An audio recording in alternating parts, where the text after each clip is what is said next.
يلا هنعمل جبنة، قشطة، زبدة، نوتيلا، لبن في منتهى الجمال. وهنشوف الفيديو مع بعض. شايفة الجبنة شكلها تحفة خطيرة جدا. نشوف المقادير. معانا حلة ألمونيوم، سخنيها لمدة 5 دقايق فاضية.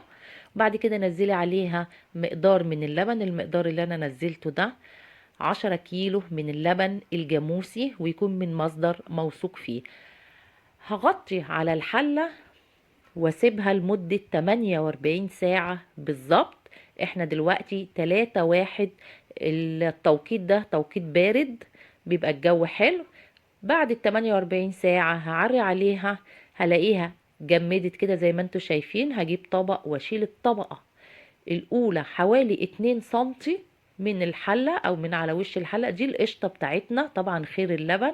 دي أول حاجة في خير اللبن. احنا عندنا خير اللبن هنقسمه كذا حاجة.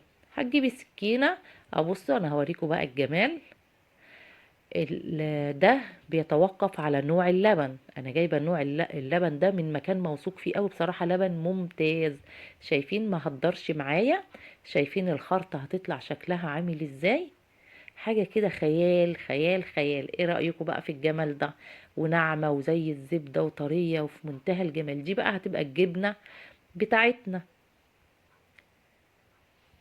شايفين شكلها حلو ازاي؟ بصراحة يعني احنا حارمين نفسنا من خير ربنا، وبنروح نشتري الحاجة والحاجة ما بتبقاش جميلة زي احنا ما هنعملها وموثوق فيها وبخيرها وكل حاجة. هنعمل احلى جبنة بيضة ما حصلتش. هنعمل قشطة ونعمل الزبدة منها، وهنعمل الجبنة، وهيفيد عندنا حاجات تانية كتير، وهنعمل نوتيلا. ودي بقى المفاجأة بتاعتنا. هتجيبي مصفى تحتيها حلة وحطي فيها شاشة، ونزلي بقى عليها الجبنة الجميلة الناعمة اللي بتلمع اللي في منتهى الجمال دي، وهنبتدي نصفيها. اضغطي عليها كده شوية لحد ما نبتدي ننزل المية الكتير او شرش اللبن. طبعا شرش اللبن ده ما بنرميهوش، يعني احنا ما فيش حاجة عندنا هتترمي النهاردة خالص. كل حاجة من الالف للياء هنستخدمها. هتشيلي شرش اللبن وتحتفظي بيه. دلوقتي انا هلم الشاشة على بعضها واضغط عليها شوية واربطها. لو عندك حاجة تقيلة ممكن تحطي عليها شوية، وهنركنها على جنب تتصفى.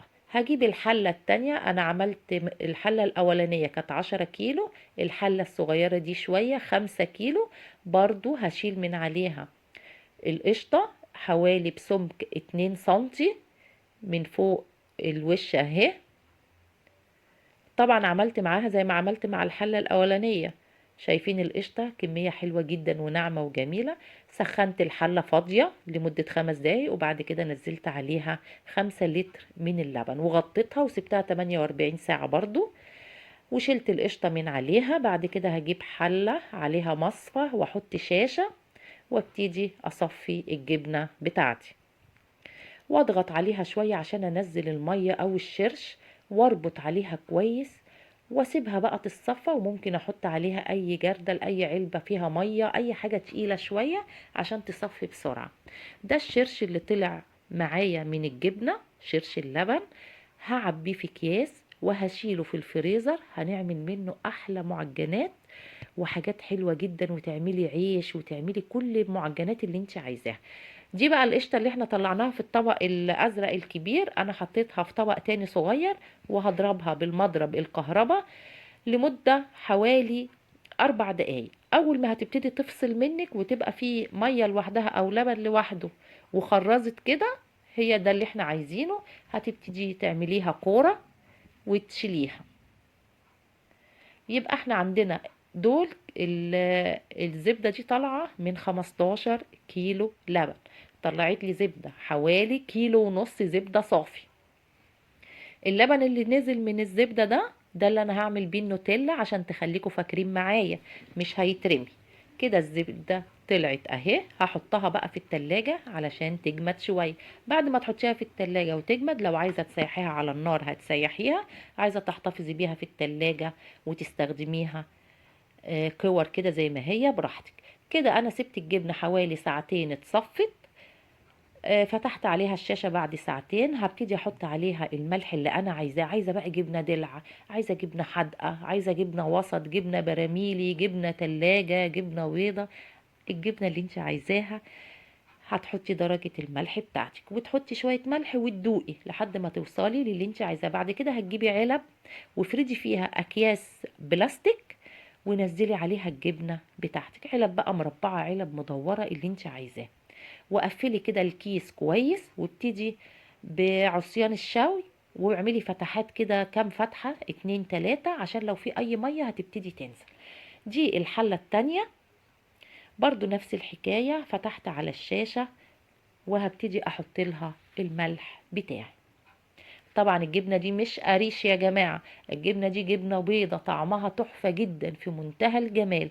بجد اللي مش هيجرب الفيديو ده هيفوته كتير قوي. كل علبة لبسيها كيس بلاستيك عشان تحافظي على الجبنة. وطبعا هنعبيها وندخلها التلاجة تكمل الجمدان بتاعنا ونحافظ عليها طول ما احنا بنستخدمها، هتبقى في التلاجة. ده اللبن اللي انا قلتلكوا عليه اللي نزل من الزبدة، من كور الزبدة، حطيته في الخلاط، نزلت عليه كوباية من البندق، معايا كوباية من الكاكاو المحلى اللي هو عليه سكر، لو هتحطي كاكاو خام هيبقى نص كوباية، معانا كوباية من الكريم شانتيه الخام، معانا كوباية من السكر. وهنبتدي نضربهم في الخلاط مع بعض لحد ما ينعموا. معانا كوبايتين من الزيت، هننزل بيهم سرسوب كده صغير لحد الكوبايتين ما يخلصوا ويبتدي النوتيلا هتتقل معانا. احنا بنعمل نوتيلا طبيعية وفي منتهى الجمال. وتنزلي عليهم كوباية من السكر او كوباية ونص من السكر حسب اللي انت عايزاه، معاكي من كوباية لكوباية ونص. لو عندك الكاكاو حطيتيه محلى هتحطي كوباية، لو هتحطي كاكاو خام هتحطي كوباية ونص.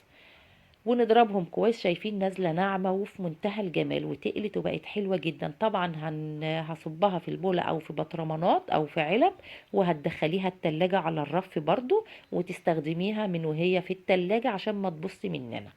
بعد كده الجبنه اهي انا سبتها ساعتين في التلاجة وهوريكم شكلها وهرجعها التلاجة تاني واستخدمها وهي في التلاجة علشان احافظ عليها. شايفين طالعة جميلة وطالعة قوالب حلوة قوي، وكل ما هتقعد في التلاجة كل ما هتديكي كمان جمدان اكتر. جبنة ناعمة جميلة جدا والله، طعمها حلو قوي. جربوها بجد، الفرق شاسع بين اللي انت بتشتريه واللي انت بتعمليه في البيت. ودي القطعة الصغيرة اللي كانت باقية، ودي النوتيلا، ودي الزبدة بعد ما قعدت في التلاجة شوية، وادي الجبنة. وهنرجع ندخل التلاجة تاني. ما تنسونيش في اللايك لو عجبكم الفيديو وحسيتوا فعلا ان انا استحق اللايك، ما تبخلوش باللايك. وما تنسوش الشير. وان شاء الله الفيديو هيعجبكم جدا، وجربوا، هتوفر معاكم وكل حاجة هتطلعيها خير في البيت وهتملالك البيت وهتملالك التلاجة. وما تنسيش اللايك والشير، ومع السلامة.